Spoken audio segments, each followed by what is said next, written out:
민주당이 특검법 마음에 안 들으면 한동훈 대표 자신이 생각하는 특검법 내놔라. 그래야 토론이든 협상 가능할 거 아니냐. 이거 어떻게 보세요? 아니 근데 이거는 한동훈 대표가 선거할 때 약속했던 거잖아요. 3자 특검. 네. 논의한다고 안 했어요. 네. 제가 대표가 되면은 자기가 하는 대안적인 네. 법안을 발의하겠다고 했어요. 그러니까요. 약속 지켜야 되는 거죠. 뭐 지금 와서 말이 바뀌고 있는 거라고 생각하고, 그리고 비교섭 단체 한 명이 추천하는 게 아까 조국혁신당이라고 앵커께서 말씀하셨는데, 제가 기억하기로는 조국혁신당이 특검 추천권 포기하겠다는 얘기를 했었잖아요. 유효하다면 개혁신당이 할 수도 있는 거죠.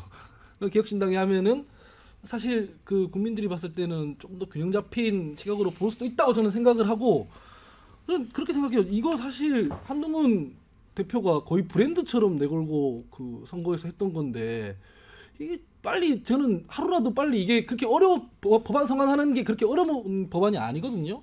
빨리 본인이 생각하는 대안 입법을 하고 토론을 해야 된다라고 생각합니다.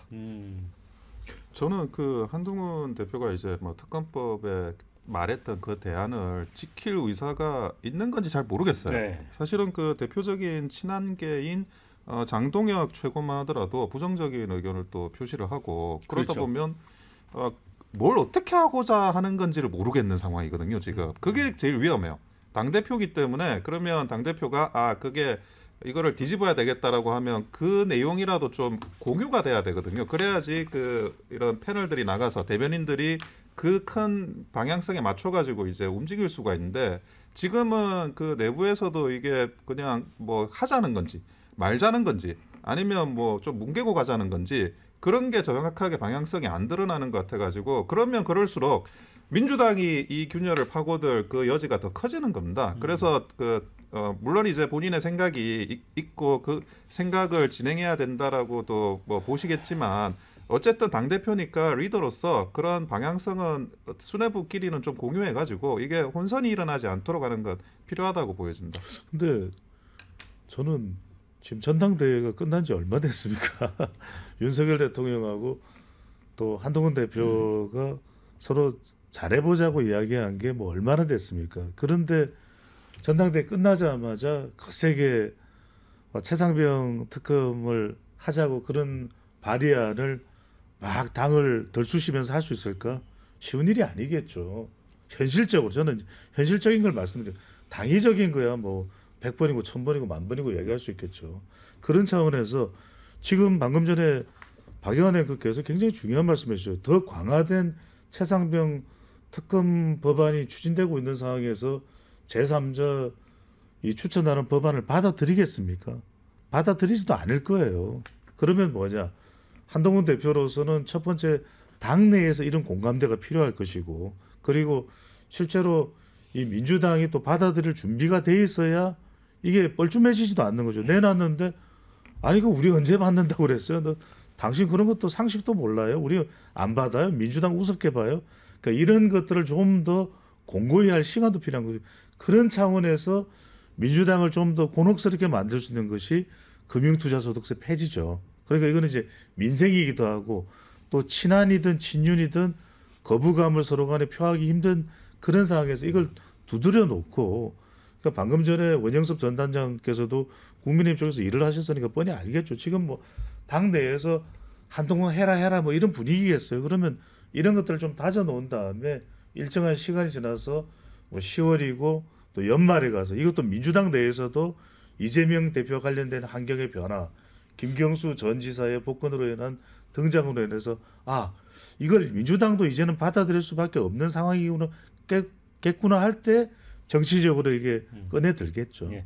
자, 이종환 평론가님, 그런데 어쨌든 이제 세 번째 이제 특검이 엄청 세졌잖아요, 내용이.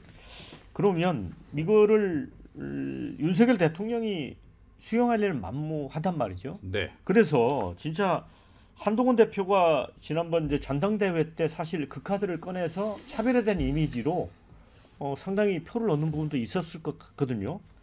그래서 그거 부분을 좀 흔들기 위해 세 번째 특검을 냈다 이런 주장도 있는데 이건 어떻게 보세요? 당연히 그렇죠. 네. 그런데 이제 여기서 이 한동훈 대표가 이제 선택을 잘해야 됩니다. 예.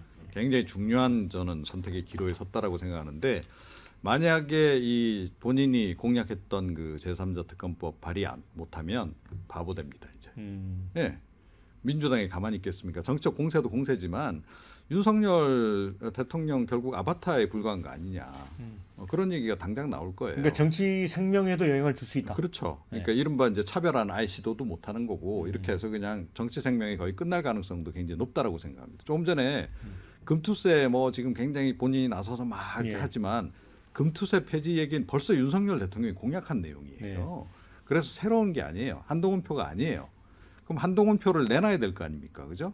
전 제3자 특검법이 그나마 한동훈 표 상품이라고 저는 생각을 하는데 어떻게 보면 대표 상품이라고 생각을 해요. 국민적 관심도도 높고. 그런데 그거를 못한다?